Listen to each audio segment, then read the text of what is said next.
Having a baby can change a teen's life in many ways, from sleeping less to staying home more. Experiencing those changes firsthand can help convince teenagers that putting off parenthood is a good idea. That's the philosophy behind Baby Think It Over, conducted by the Cumberland County Cooperative Extension Center. The Extension's Candy Underwood tells us more. Baby Think It Over started in 1998. I went to a workshop and they had a table set up, and I saw the babies and I thought, well, this would be a wonderful program to take into the school system. And when we started in 1998, we were ranked 3rd in the state for teenage pregnancies. So I thought, well, this would be a perfect opportunity. And I used to be in the school system, so I knew kids liked hands-on activity, and I thought, well, what a better way to introduce it. We wrote grants and were able to get funding for 65 babies, baby carriers, strollers, diaper bags, everything they needed to take care of an infant.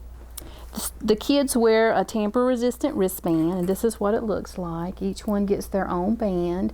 And when I program the babies, there's a number on here, and I'll put the student's name in the computer along with the number that's on the key. And when we go to the school, this will actually be attached to their wrist. It's tamper resistant, so they cannot take it off. If they do, that's an automatic 0, and their teacher knows that as well. When the baby cries, what the student does is they get their wristband and they'll hold it up to the baby. And it has little sensors in the front and in the back, and the baby will chime. And when they hear that chime, they have to figure out whether it needs to be fed, burped, rocked, or changed. So if it needs to be fed, they would put the bottle up to its lips, has little sensors in here, and you can actually hear the baby drinking, and it will drink and drink, and when it's satisfied, it will coo. If they take the bottle away, it will start to cry. So they have to put the bottle and feed it at all times. To be changed, the baby doesn't actually pee or poop, but it does come with 2 diapers. One's a green tag, one's a yellow tag. So if it has the yellow tag on and it cries and it needs a diaper change, they'll put the green tag on. And then when it cries again and needs a diaper change, they'll put the yellow tag on.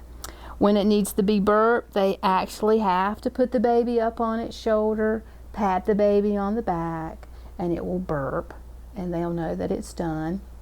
And then when they rock it, they actually have to rock the baby, just like with a real child, they have to rock it. Also, like a real newborn, you have to support the baby's head.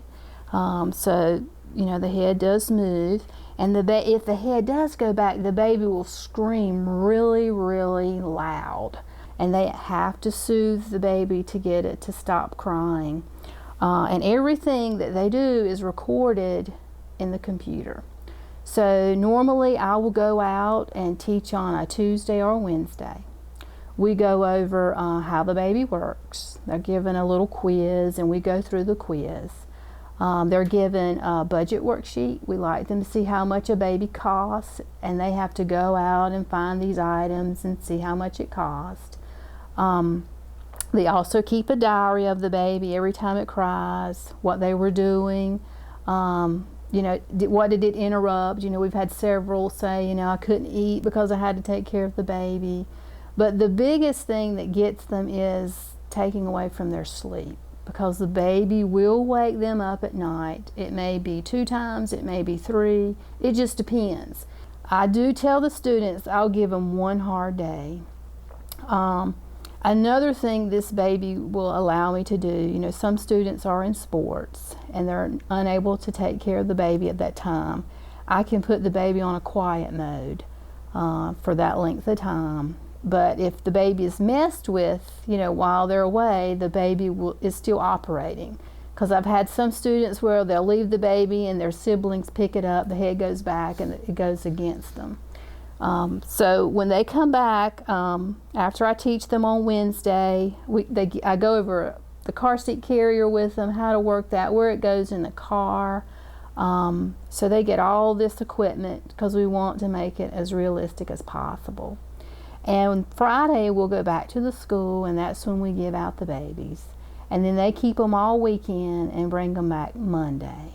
And usually they're ready to give them back. We've had over 4,000 students participate since we've started, and we do give a post questionnaire at the end, and we've had over 85% say it's reinforced their decision to wait to have children. Some have said they don't want to have any children. I know when we started, again, we were 3rd in the state, and in 2008 we were 23rd in the state. So, I want to say yes, that Baby Think It Over helped bring, our county down in teen pregnancy.